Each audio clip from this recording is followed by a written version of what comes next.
Two things are guaranteed in life: death, taxes, and the popular shonen manga being animated. That's just how it is. But now these anime studios are coming in heavy and putting out these movie quality episodes that most other series could never ever compete with. We all know how it goes. Demon Slayer is a work of art. Jujutsu Kaisen has some of the very best fights in the entire business. So when you compare Tokyo Revengers to those two, it just looks like your run-of-the-mill shonen.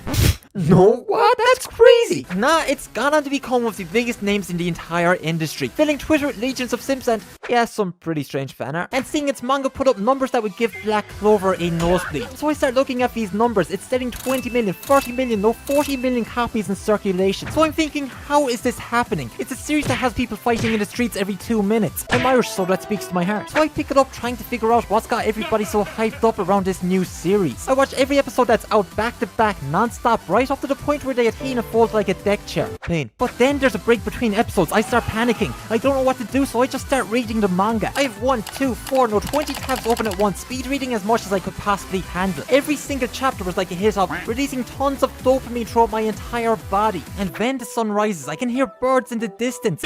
And before I know it, I finished that manga, and I'm able to figure out exactly why you and I can't get enough of this series. It comes down to 3 things. First, it has some of the best pacing in the entire industry. Second, it keeps it real, taking everything back to the most basic form that it can be. And third, and most importantly, is that it has one of the best character lineups that we can find in a modern shonen series. But what do I mean? Tokyo Revengers keeps it basic, but it's a really good basic. Every other series is out here fighting demons, playing volleyball on meth, but we've seen all of that before. The extreme violence of series like Hell's Paradise, Chainsaw Man, Fire Punch, and Attack on Titan, yeah, it's kind of become normal. This series brings it back to where it all started. No Bankai, no cursed energy, no Nen, no devil fruits, no end of the world incest. Just some of the most ruthless delinquents fighting for their lives every single day. I mean, just look at some of this shit. They basically turned it into a fine art. With Tokyo Revengers, you have this story that utilizes all of its characters properly. There's not a single one that you could just remove and... Actually, maybe... No.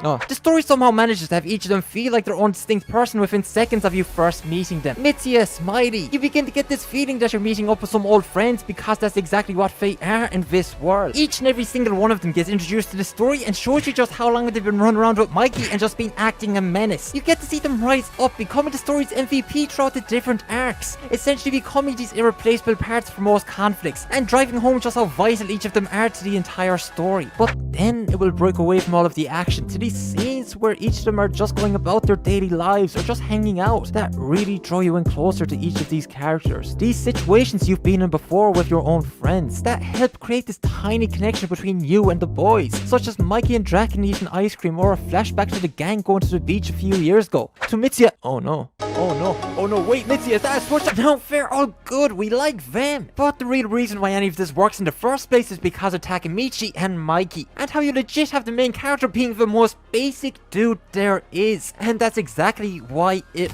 works. Okay, so I don't know about you, but every shonen main character comes in sharing the exact same basic personality traits. They are dog shit in school, dumb as a brick, and have just about 0 skills that they could actually use in the real world. But then you ask them to do something physical or show their fighting spirit, and all of a sudden you're dealing with some Olympic level athletes, absolute freaks of nature. Hinata doesn't know how to quit, usually breaks world records without even trying, and Tanjiro's dome is a weapon of mass destruction. Now Takemichi's weak as shit. Takemichi also doesn't have anything that makes him special. He didn't get blessed with his dad being Hokage. He's weak. He's basic. The only way that this guy can get through fights is by getting stomped on, beat on, and just waiting for the other guy to cramp up. And for some reason, that's why it works. The story introduces him as this social reject that's scared of any confrontation due to his past life as a slave. It shows how his adult life is basically going nowhere. How he lives every single day just like a shut-in. He's lost any drive, interest, or ambition that he has in his own life. And all of a sudden, he's thrust into this insane world with these monsters, these gangsters, all on his second playthrough, and he still can't do shit. But he still gets more girls than you. Shut up.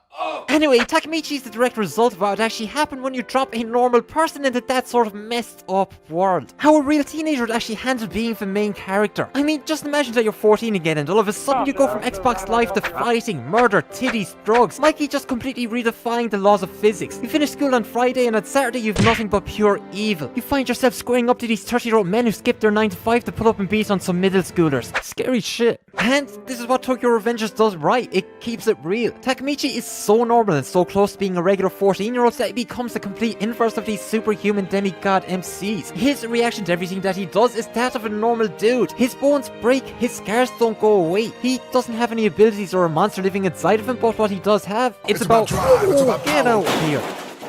It's courage. He doesn't have the capabilities to win a fight, and there's so many people in his own series that are far more popular than him. But he does have courage. Anytime he does win is because he just refuses to quit. Every fight that he's in is a complete mismatch, but that doesn't stop him. In every conflict, he needs to have someone right beside him, and sometimes, only sometimes, does he come out on top. But he keeps moving forward because the very best that he can do is to stand up and inspire everyone else around him. It's one of the few times in the shonen that we have a character where you can genuinely put yourself in his place. And the story may have people that are far more interesting and cooler than he is, but he's the closest thing that we have to us.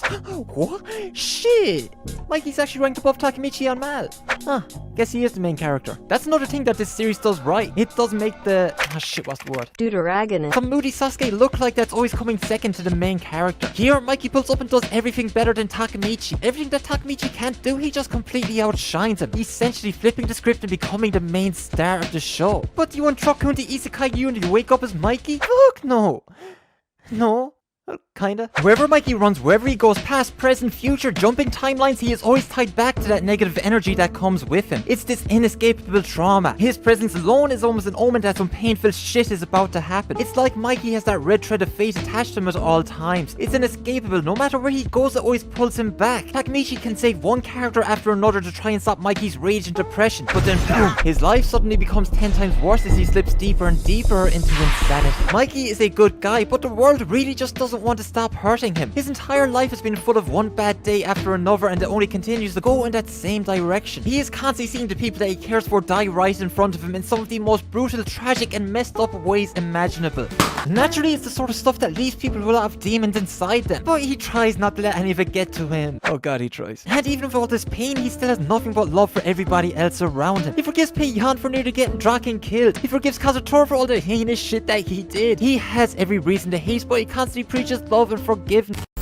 But then you get these scenes where you just see his dark side pop up, and then it's gone when he just casually laughs it off and smiles. You have Mikey actually warn people about this darkness that is deep down inside of him, knowing just exactly how evil it can be, even when he tries to lift everyone else up around him and make people smile. We know that there's this monster waiting to emerge and destroy everything else that he loves. And it's this internal struggle that is one of the reasons why Mikey just about outshines everyone else in this series. You have this guy that's one of the most likable personalities in the entire story, but you also watch knowing that he's a ticking time bomb ready to blow at any minute.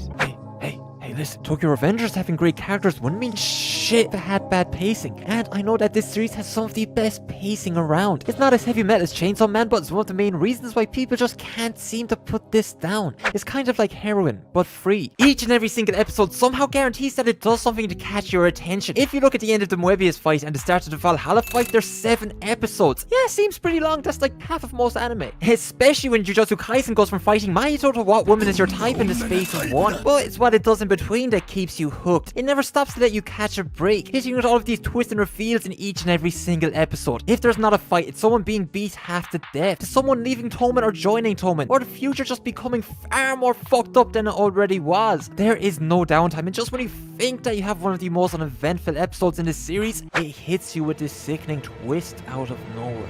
Now, I read the manga, and if you do too, you know just how easy it is to read. We're gonna get a bit sciencey. On average, the amount of panels on a manga page is between 6 and 8, but fuck rules. Tokyo Revengers will usually give you anywhere between 1 and 4. You'll find that you can open up a chapter and just have full pages dedicated to one panel, showing off a character just looking badass. Others that are just composed of these 3 huge block panels that show so much just to say one word.